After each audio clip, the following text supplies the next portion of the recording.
Donald Trump did a town hall this week for Univision where he spoke to a group of mostly Latino voters.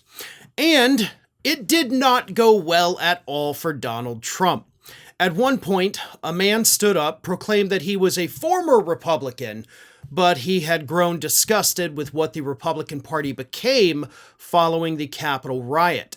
So he asked Donald Trump a question that honestly a lot of us would love to ask Donald Trump to his face, which is one, Capitol riot pretty bad, right? And two, why should we support you when so many people who served with you in your administration refuse to support you? It was at that point that Donald Trump gave an answer, and we will play the clip in just a moment, but his answer was so bad that not only could you see the cringe on the face of the man answering the question, but Univision then panned out to the audience where everybody was stunned and just shocked at what Donald Trump had to say, both about the people from his administration that don't support him, as well as what actually happened, according to Trump, during the Capitol riot. So here is the clip. Again, make sure you pay attention to the faces of the people when Trump is answering the question. Here it is. Okay. I am a Republican, no longer registered, though.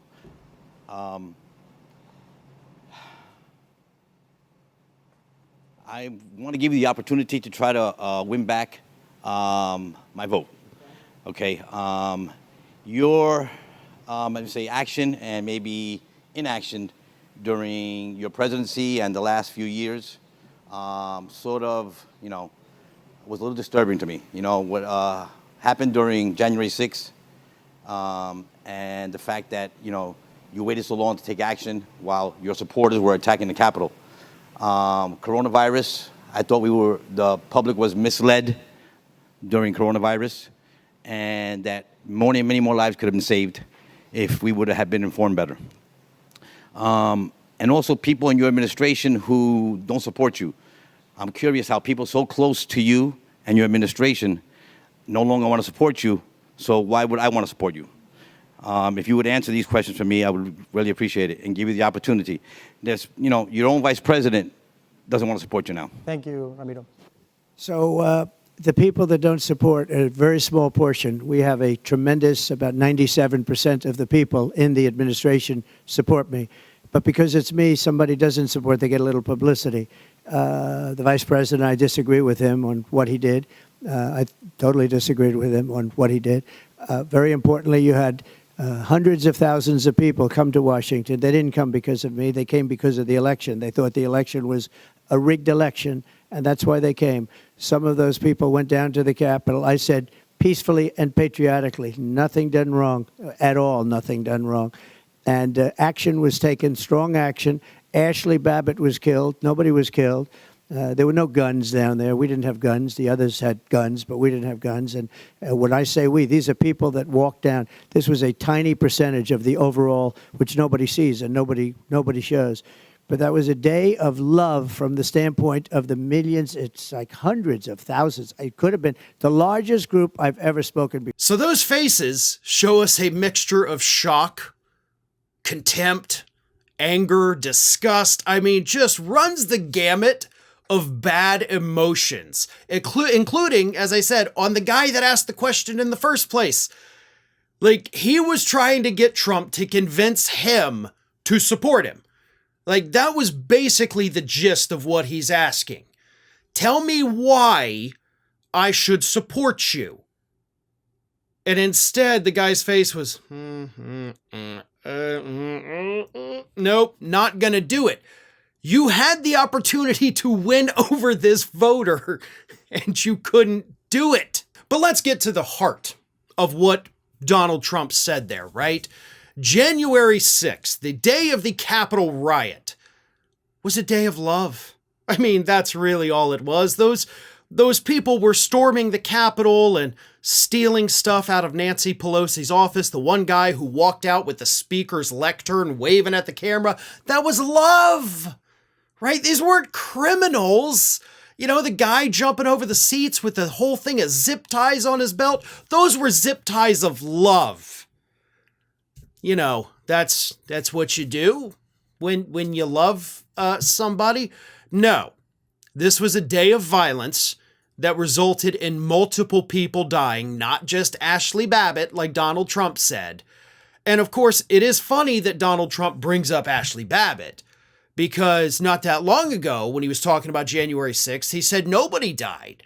And of course, he was dragged through the coals on that because Ashley Babbitt did die. She was shot by police, and in my opinion, she should not have been shot by the police, but she died.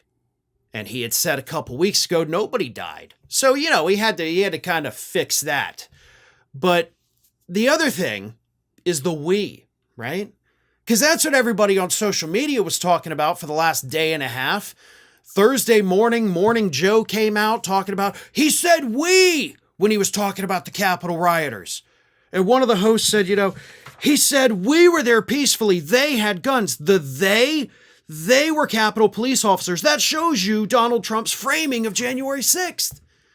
So a lot of people think when Donald Trump said we were there peacefully, that, this is him admitting he was a part of it. Now, I'm going to throw a little bit of cold water on that because it is my job to be honest with you, even when that honesty is not necessarily what you want to hear. The reason Donald Trump said we is because he was there. He spoke at the Stop the Steal rally. The Stop the Steal rally was peaceful. So there actually is no problem with Donald Trump saying we were there peacefully, because you can apply that statement to what was going on while Donald Trump was speaking at that rally. So that's not any kind of smoking gun. That's not something that Jack Smith would even be concerned about. He's not going to pull that clip and air it during the trial and be like, we gotcha. It's a nothing. And honestly, I am kind of shocked that, again, so many people have focused on that line when it's a line that means nothing. What Donald Trump should be worried about is the comment that this was a day of love, right? That is something that Jack Smith can use against him in the election subversion case. You know, I mean, that is something that shows how Donald Trump viewed that day, because part of that trial is going to be Donald Trump's refusal to call off his supporters, you know, to take action and get these people to go away. So if you can prove that he thought this was their expression of love and he wanted it to continue, that is vital to your case, right? The we were there peacefully is not.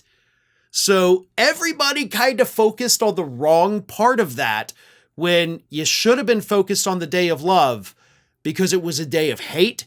It was a day of anger. It was a day where somebody constructed a gallows in the crowd and then they walked around chanting, "Hang Mike Pence." That doesn't sound like any love I know, but maybe if you're a loveless creep like Donald Trump, maybe that's what you consider love. I don't know. But either way, his job during that town hall was to win over voters, and I promise you, that did not happen. Thanks for watching today, everybody. And don't forget, if you're not already, please do subscribe to this channel. We have fresh content going up every single day, and I would really hate for you to miss out on that. And speaking of missing out, if you're not following me across all other social media outlets, then get on it. You can follow the links in the description of this video.